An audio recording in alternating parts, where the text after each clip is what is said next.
All right. So this video we're going to talk about diabetes in pregnancy. So when it comes to diabetes screening, like most likely the doctor has probably, like if you are PCOS, they have probably done a GTT or an insulin test to see how your sugars are performing, and you might be on metformin, right?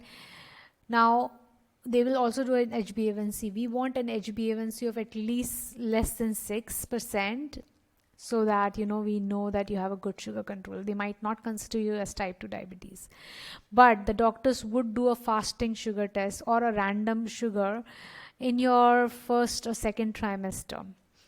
From 24 to 26 to 31 weeks you will do a GTT. Okay, so that is a different longer test, but even before 24 weeks you can just do a fasting sugar level or a random blood sugar level or an HbA1c to see if your sugars are well controlled. Most patients are normal in that time, like the sugars are good control. You don't have type 2 diabetes, or you don't have GTM, gestational diabetes, or pregnancy diabetes. But after 24 weeks, especially in Asian countries, because Caucasian white people, they have a lesser risk of getting diabetes in pregnancy, whereas Asians, Middle Easterns are at high risk of getting pregnancy diabetes. So they will have to take that glucose tolerance test. Now, glucose tolerance test is, some patients will be like, especially those of you who've had many babies, they will be like, no, I'm not doing that, because it's like, I'm going to do that and then they're going to tell me not to eat ever, and then they're going to tell me to check my sugars. I just don't want to do it. So many will not do it, and they will be just like continue doing whatever they were doing, and like they just don't care. So they will continue doing that. Now, I can understand if there is a very thin patient who says that. I used to be like, okay, fine, if you look lean, like, or a white patient, because they are not at risk. So it's like, okay, a thin patient, chances of having insulin resistance very less. Lean PCOS, like, plus she doesn't have any history or family history of diabetes, I would make exceptions for her. But anyone who is like slightly overweight, Asian, they have to do the glucose tolerance test, because what happens is we want to check if you are at risk of pregnancy diabetes. Why is it important? Because so much sugar is not good for your babies. It has so many complications associated with it. So first thing is, they will do a glucose tolerance test. Some patients will be like, so but they gave me such a high sugar juice and then they check my sugar, so obviously it's going to be so high. And that is the glucose challenge test, right? Because patients who don't have pregnancy diabetes, they won't get abnormal values, whereas patients who have pregnancy diabetes or insulin resistance, they will have abnormal values. So these patients need to be monitored.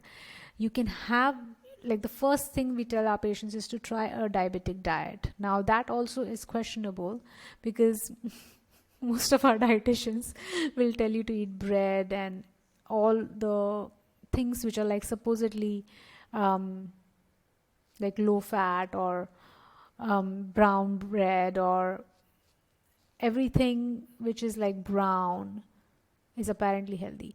But it's not so. Like, if you are someone who has lost weight, who has done intermittent fasting, I have checked my sugars in pregnancies, because I was on metformin and my GTT was normal, but my doctors just still told me, you know what, it will be better if you just monitor yourself. And I just monitored myself throughout.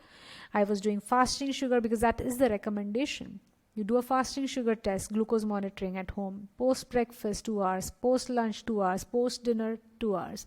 And I used to check my sugars, and I used to see what do I eat which makes me high sugar. So anytime I ate pasta and cheese, high sugar. Anytime I eat more of bread, high sugar. I used to literally have an elliptical, and the doctor told me, you can exercise and you can lose weight. You can bring your insulin down, your sugar down, if you think you have eaten something. So I used to always ask my patients to keep a glucose charting, and eat as whatever you're eating, document it all and check, learn yourself, like how much is sugar which is making what. value. So there is a lot of drama which happens, especially if you're diabetic in pregnancy. Understand, you become high risk, right? You will be at risk of induction maybe at 38 weeks, especially if you're on insulin. If you're at metformin only, then 39 weeks. If you're on diet, 40 weeks induction. We cannot wait for you to go in natural, and especially if we induce you early on, chances of induction failing and you going for cesarean are higher. Now, apart from this is just you, okay? Because when you are uncontrolled diabetes, there is risk of you getting infections is also higher. Your baby is gonna grow, your uterus is gonna grow, you will be at risk of too much bleeding. So those risks exist. Now let's come to the baby. What happens to the baby is, if you're not monitoring your sugars, and if your sugars are constantly high, then this baby is used to high sugar. They will become big. They become like a very chubby baby. Also, they develop this shoulder pad on them, right? So when they are coming out, there's risk of shoulder dystocia, which means the head comes out of your vagina and the body gets stuck. And it's like the most scariest thing which a patient can experience. Like, it's like a gory movie.